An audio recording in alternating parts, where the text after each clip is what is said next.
Hi, good morning. How are you? All are you fine? Okay, all stand up. Hands up. Hands down. Clap your hands. Okay, ready ആയില്ലേ? അപ്പം പഠിക്കാൻ പോവാം നമുക്ക്. ഇപ്പൊ എല്ലാവർക്കും മടി വന്നിട്ടുണ്ടല്ലേ? എല്ലാവരും വീട്ടിൽ നിന്ന് വിളിച്ച് പറയുന്നുണ്ട് നിങ്ങളൊന്നും ചെയ്യുന്നില്ലാന്ന്. നല്ല മക്കളല്ലേ എല്ലാരും? പിന്നെ എന്തേ മടി വന്നേ? മടി വരാൻ പാടില്ല കേട്ടാ. ഇനിതാ കുറേ ദിവസം നിങ്ങൾക്ക് ലീവായി. ക്രിസ്മസ് അല്ലേ വരാൻ പോകുന്നത് അല്ലേ? അപ്പൊ ക്രിസ്മസ് എന്താണെന്നറിയോ? നമ്മളെ വീട്ടില് സ്റ്റാറൊക്കെ തൂക്കുമല്ലേ? എല്ലാരും വീട്ടിൽ സ്റ്റാറെല്ലാം തൂക്കിയിട്ടുണ്ടാ? യെസ്, ക്രിസ്മസിന് ആരാ വരുവാ? ക്രിസ്മസ് അപ്പൂപ്പൻ വരുമല്ലേ? വലിയ സമ്മാനപ്പൊതിയെല്ലാം ആയിട്ട് അപ്പൂപ്പൻ വരുമല്ലേ? കണ്ടിട്ടില്ലേ ക്രിസ്മസ് അപ്പൂപ്പനെ? വീട്ടില് വരലുണ്ടോ ക്രിസ്മസിന്? വരുന്നുണ്ടാവില്ല, ചിലവരുടെ വീട്ടിലെല്ലാം വരുന്നുണ്ടാവുമായിരിക്കും അല്ലേ? അപ്പൊ ആ ക്രിസ്മസിന്റെ ലീവ് വന്നുകൊണ്ട് ഇനി കുറേ ദിവസത്തേക്ക് മക്കൾക്ക് ക്ലാസ് ഇല്ല. അപ്പൊ എല്ലാരും വീട്ടിൽ നിന്ന് അടിച്ചു പൊളിച്ചിട്ട് ആഘോഷിക്കുക അല്ലേ? അപ്പൊ കളി മാത്രം പാടില്ല, അതിന്റെ ഇടയ്ക്ക് എന്ത് വേണം? കുറച്ച് പഠിക്കുമെല്ലാം വേണം. ഓക്കെ, അപ്പൊ ക്രിസ്മസിന് എന്തൊക്കെ ഉണ്ടാവുക? സ്റ്റാർ ഉണ്ടാവും, പിന്നെയോ കേക്ക് വാങ്ങും അല്ലേ? പിന്നെയോ ക്രിസ്മസ് കാർഡ് ഉണ്ടാക്കും അല്ലേ? കണ്ടിട്ടുണ്ടോ ക്രിസ്മസ് കാർഡ്? നല്ല ചിത്രങ്ങളെല്ലാം ആയിട്ടുള്ള കാർഡ് കണ്ടിട്ടുണ്ടോ? അപ്പൊ എന്ത് ചെയ്യണമെന്ന് വെച്ചാൽ മക്കൾ തന്നെ വീട്ടിൽ നിന്ന് അമ്മയോട് പറഞ്ഞിട്ട് നല്ല ക്രിസ്മസ് കാർഡ് ഉണ്ടാക്കാം. ടീച്ചർ കാണിച്ചു തരും. എന്നിട്ടോ കാർഡ് ഉണ്ടാക്കിയിട്ട് അത് ടീച്ചർക്ക് അയച്ചു തരണം. നമുക്ക് ഇഷ്ടമുള്ള തരത്തിൽ ആക്കാം. നിങ്ങളുടെ ഫ്രണ്ട്സിന് അയക്കുന്ന രീതിയിൽ. മക്കളുടെ ഫ്രണ്ട്സ് ആരാന്ന് വെച്ചാല് അവരെ പേര് എഴുതിയിട്ട് നല്ലൊരു കാർഡ് ഉണ്ടാക്കിയിട്ട് ടീച്ചർക്ക് അയച്ചു തരണം. ഓക്കെ, ഫോട്ടോ എടുത്തിട്ട് അയച്ചു തന്നാൽ മതി. നോക്കാലോ നമുക്ക് ആരൊക്കെ കാർഡ് ഉണ്ടാക്കുന്നുള്ളത്. എന്ത് ചിത്രം ഒട്ടിച്ചിട്ടോ വരച്ചിട്ടോ മുറിച്ചിട്ടോ എങ്ങനെ വേണമെങ്കിലും നല്ലൊരു കാർഡ് ഉണ്ടാക്കിയിട്ട് ടീച്ചർക്ക് കാണിച്ചു തരണം. കാണിച്ചു തരില്ലേ മക്കള്? യെസ്. പിന്നെ സ്റ്റാർ വാങ്ങിയോ? എല്ലാരും വീട്ടിലും വാങ്ങിയിട്ടുണ്ടോ? അപ്പം സ്റ്റാർ നമുക്ക് ഉണ്ടാക്കാം. കുഞ്ഞു സ്റ്റാർ നമുക്ക് ഉണ്ടാക്കാം. അപ്പൊ എല്ലാം ഇപ്പറാക്കി തരില്ല ടീച്ചർ. ഓരോ ദിവസം ഓരോന്നായിട്ട് ടീച്ചർ ഉണ്ടാക്കിയിട്ട് കാണിച്ചു തരാം. അപ്പൊ അതുപോലെ മക്കൾ ഉണ്ടാക്കിയിട്ട് ടീച്ചർക്ക് അയച്ചു തന്നാൽ മതി. ക്ലാസ് ഇല്ല, ക്ലാസ് ഇന്നത്തോടെ കഴിഞ്ഞു. ഇനി അടുത്ത പുതിയ വർഷത്തിലെ എന്തുള്ളൂ? ക്ലാസ് ഉള്ളൂ. അപ്പൊ ഇങ്ങനെ ഈ രണ്ട് കാര്യങ്ങൾ ടീച്ചർ പിന്നെ 2 ദിവസം കഴിഞ്ഞിട്ട് ഇട്ട് തരും, എങ്ങനെയാ ഉണ്ടാക്കേണ്ടത് എന്ന് വെച്ചാല്. അപ്പൊ അത് രണ്ടും ആക്കിയിട്ട് ടീച്ചർക്ക് അയച്ചു തരണം. ഓക്കെ, പിന്നിപ്പൊ നമുക്ക് ക്ലാസ്സിലേക്ക് കിടക്കാം. യെസ്, നമ്മൾ എത്ര വരെ ഇംഗ്ലീഷ് പഠിച്ചത് പറഞ്ഞേ നോക്കട്ടെ. എല്ലാവർക്കും ഓർമ്മയുണ്ടോ നോക്കട്ടെ? A, B, C, D, E, F, G, H, I, J,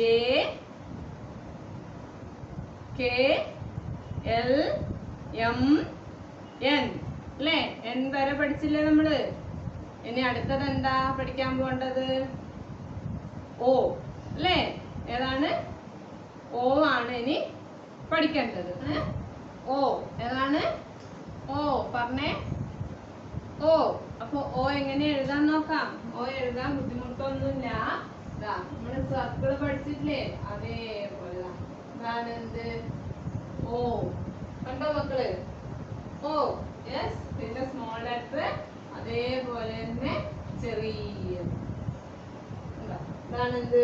small letter O. പിന്നെ ബുക്കിൽ എങ്ങനെയാ എഴുതണ്ടേ നോക്കാം. ക്യാപിറ്റൽ O ഇവിടുന്ന് എഴുതുക. ഇതാണ് എന്ത്? Capital O. സ്മോൾ O ഇതിന്റെ ഉള്ളിൽ. കണ്ടോ മക്കള്? യെസ്. അപ്പൊ ഓല് വരുന്ന വാക്കുകൾ ഏതൊക്കെയാണെന്ന് നോക്കാം. ടെക്സ്റ്റ് എടുത്തോ എല്ലാരും? ഓക്കെ, ഇപ്പൊ ഫസ്റ്റ് ഏതാണ്? O for orange. എന്താണ്? O for orange. O for owl. O for ostrich. O for onion. O for ox. കിട്ടിയോ? O for orange. O for owl. O for ostrich. O for onion. O for ox. കിട്ടിയോ മക്കൾക്ക്? Yes, ഫസ്റ്റത്തെ എന്താണ്? Orange അല്ലേ? അപ്പൊ orange മക്കൾക്ക് അറിയുന്നതല്ലേ, നമ്മള് ഫ്രൂട്ട്സിൽ പഠിച്ചതാണല്ലേ. ഓറഞ്ചിന്റെ ടേസ്റ്റും എന്താ? യെസ്, പുളി രസാണല്ലേ. ഓറഞ്ച് എങ്ങനെ കഴിക്കാനാണ് മക്കൾക്ക് ഇഷ്ടം? ഇതേപോലെ അങ്ങനെ തിന്നാനാണോ അല്ലെ ജ്യൂസ് അടിച്ചിട്ടാണോ ഇഷ്ടം? യെസ്, രണ്ട് തരത്തിലായാലും ഇഷ്ടം തന്നെയാണ് എല്ലാവർക്കും അല്ലേ. ഈ സമയത്ത് ഓറഞ്ച് നല്ലോണം കഴിക്കേണ്ട സമയമാണ്. അപ്പൊ വീട്ടില് വാങ്ങിയിട്ട് എല്ലാരും എന്ത് ചെയ്യണം? നല്ലതുപോലെ ഓറഞ്ച് കഴിക്കണം. ഓക്കെ. യെസ്, അടുത്തത് എന്താ? ഔൾ. ഇതിനെ കണ്ടിട്ടുണ്ടോ? ഈ പക്ഷിനെ കണ്ടിട്ടുണ്ടോ മക്കള്? മൂങ്ങ അല്ലേ. മൂങ്ങക്ക് ഒരു പ്രത്യേകതയുണ്ട്. എന്താണെന്നറിയോ? മൂങ്ങക്ക് പകല് കണ്ണ് കാണൂല, എപ്പോഴേ കാണുള്ളൂ? രാത്രിയാണ് മൂങ്ങക്ക് നല്ലോണം കണ്ണ് കാണുള്ളൂ. ബാക്കി പക്ഷികളൊക്കെ എപ്പാ കണ്ണ് കാണുന്നത്? അവരെപ്പോഴൊക്കെ നമുക്ക് കാണാൻ പറ്റുക? പകലല്ലേ. കാക്കയായാലും തത്തയായാലും പ്രാവായാലും അതിനൊക്കെ ഏത് സമയത്താ കണ്ണ് കാണുന്നത്? പകലാണ് കാണുന്നത്. അത് പകൽ സമയത്താണ് ഭക്ഷണം തേടിയിട്ട് പോവുകയും ചെയ്യുന്നത് അല്ലേ. പക്ഷെ മൂങ്ങ എപ്പോഴേ വരൂ? രാത്രി സമയങ്ങളിൽ മാത്രമേ അത് ഭക്ഷണം തേടിയിട്ട് പോവുള്ളൂ. രാത്രിയാണ് അതിന് നല്ലതുപോലെ കണ്ണ് കാണുള്ളൂ. അതുപോലെ രാത്രി കണ്ണ് കാണുന്ന വേറൊരു ജീവിയും കൂടി ഉണ്ടല്ലോ, അറിയോ? ബാറ്റ്, വവ്വാൽ അല്ലേ. മരത്തിന്റെ മേലെ തൂങ്ങിക്കിടക്കുന്ന കാണലില്ലേ? അതിനും എപ്പോഴേ കണ്ണ് കാണുള്ളൂ? രാത്രി സമയങ്ങളിലേ കണ്ണ് കാണുള്ളൂ. മൂങ്ങക്ക് വേറെ ഒരു പ്രത്യേകതയും കൂടി ഉണ്ട്. എന്ത് ചെയ്യും മൂങ്ങ? വട്ടത്തിന് അത് തല കറക്കും. പിന്നെയോ ഇതിന്റെ ഒച്ച കേട്ടാൽ നമുക്ക് പേടിയാവും അല്ലേ. രാത്രി സമയങ്ങളിലെല്ലാം മൂങ്ങയുടെ ഒച്ച കേട്ടാല് നമുക്ക് പേടി വരും അല്ലേ. യെസ്. അപ്പൊ അടുത്തത് എന്താ? ഓസ്ട്രിച്ച്. എന്താണ്? ഓസ്ട്രിച്ച്. ഓസ്ട്രിച്ച് എന്ന് വെച്ചാല് പക്ഷി തന്നെയാണ്. പക്ഷെ സാധാരണ പക്ഷികളെ പോലത്തെ അല്ല. എന്താ ഓസ്ട്രിച്ചിനുള്ള പ്രത്യേകത? നല്ല വേഗത്തില് ഓടാൻ പറ്റും. റണ്ണിങ് ബേർഡ് അല്ലേ. ഓടുന്ന പക്ഷിയാണേത്? ഓസ്ട്രിച്ച്. അതിന്റെ കഴുത്ത് കണ്ടോ മക്കള്? ജിറാഫിന്റെ കഴുത്തെല്ലാം പോലെ നീണ്ട കഴുത്തല്ലേ. യെസ്, അത് ഒട്ടകമൊക്കെ അതിലെ കൂടി പോകുന്ന പറഞ്ഞേ. മരുഭൂമിയിലേക്ക് കൂടിയാണ് പോവുക അല്ലേ. അങ്ങനത്തെ സ്ഥലങ്ങളിലൊക്കെ ഓസ്ട്രിച്ചിന് എന്ത് പറ്റും? വേഗത്തില് നടക്കാനും ഓടാനും ഒക്കെ പറ്റും. കണ്ടിട്ടുണ്ടോ ഈ പക്ഷീനെ? എവിടെയെങ്കിലും പോയപ്പോ കണ്ടിട്ടുണ്ടോ? സൂലെല്ലാം പോയാൽ നമുക്ക് കാണാൻ വേണ്ടിട്ട് പറ്റും ഓസ്ട്രിച്ചിന്. ഓക്കെ. റണ്ണിങ് ബേർഡ്, ഓടാൻ പറ്റുന്ന പക്ഷിയാണിത് ഓസ്ട്രിച്ച്. അടുത്തത് എന്താ? ഒണിയൻ. ഇത് നമ്മൾ പഠിച്ചതാണ് അല്ലേ. വെജിറ്റബിളില് പഠിച്ചതാണ്. അണ്ടർഗ്രൗണ്ട് വെജിറ്റബിൾ ആണ്. കറി വെക്കാൻ ഉപയോഗിക്കുന്ന വെജിറ്റബിൾ ആണ് അല്ലേ. ഇതിന്റെ ഒരു കഥയും ടീച്ചർ പറഞ്ഞു തന്നിരുന്നു. ഓർമ്മയില്ലേ എല്ലാവർക്കും? യെസ്. പിന്നെ ഒണിയൻ മുറിക്കുമ്പോ എന്ത് വരും? കണ്ണെരിഞ്ഞിട്ട് വെള്ളം വരും അല്ലേ. അപ്പൊ അതിന്റെ കഥ ഓർമ്മയില്ലേ മക്കൾക്ക്? യെസ്. അടുത്തത് എന്താ? ഓക്സ്. എന്താണ്? ഓക്സ്. ഓക്സ് എന്ന് വെച്ചാല് കാള. നമ്മള് മലയാളത്തിൽ ഇങ്ങനെ ഋഷഭം പഠിച്ചിട്ടില്ലേ? കാളാന്ന് പഠിച്ചിട്ടില്ലേ? അപ്പൊ അതിന്റെ ഇംഗ്ലീഷിൽ വാക്കാണ് ഇത് ഓക്സ്. കാള അല്ലേ. അപ്പം പണ്ടൊക്കെയാണ് ഇതിനെ നല്ലോണം ഉപയോഗിച്ചിരുന്നത്. വയലില് കണ്ടത്തിലൊക്കെ കൃഷി ചെയ്യാനും കാള വണ്ടിക്ക് കെട്ടിയിട്ട് കൊണ്ടുപോകാനൊക്കെയാണ് ഇതിനെ ഉപയോഗിച്ചിരുന്നത്. ഓക്സിനെ ഉപയോഗിച്ചിരുന്നത്. ഓക്കെ. അപ്പൊ ഒന്നും കൂടെ ടീച്ചർ വായിച്ചു തരാം. O for orange, O for owl, O for ostrich, O for onion, O for ox. കിട്ടിയില്ലേ? പിന്നെ അടുത്തത് എന്താ വേണ്ടേ? ഇത് എഴുതണം അല്ലേ.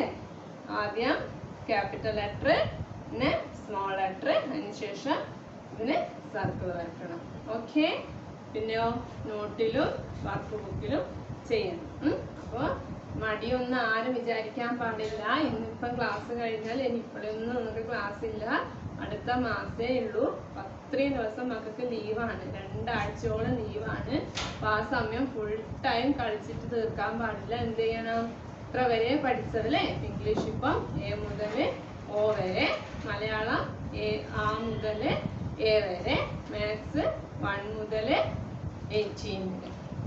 ഇത്ര വരെ ഇടയ്ക്കല്ല എഴുതി നോക്കും, വായിച്ചു നോക്കും ഒക്കെ വേണം. തുറന്നു കഴിഞ്ഞാല് ടീച്ചർ ചോദിക്കും. അന്നേരം എല്ലാവരും പറഞ്ഞു തരണം. ഓക്കെ. ചെയ്യില്ലെല്ലാരും? യെസ്. അതിൻ്റെ ഇടയിൽ 2 കാര്യം മറന്നു പോവാൻ പാടില്ല. എന്താണ്? ക്രിസ്മസ് കാർഡും സ്റ്റാറും ഉണ്ടാക്കാൻ അല്ലേ. സമയം കിട്ടുന്ന സമയത്ത് ആക്കിയിട്ട് അയച്ചു തന്നാൽ മതി.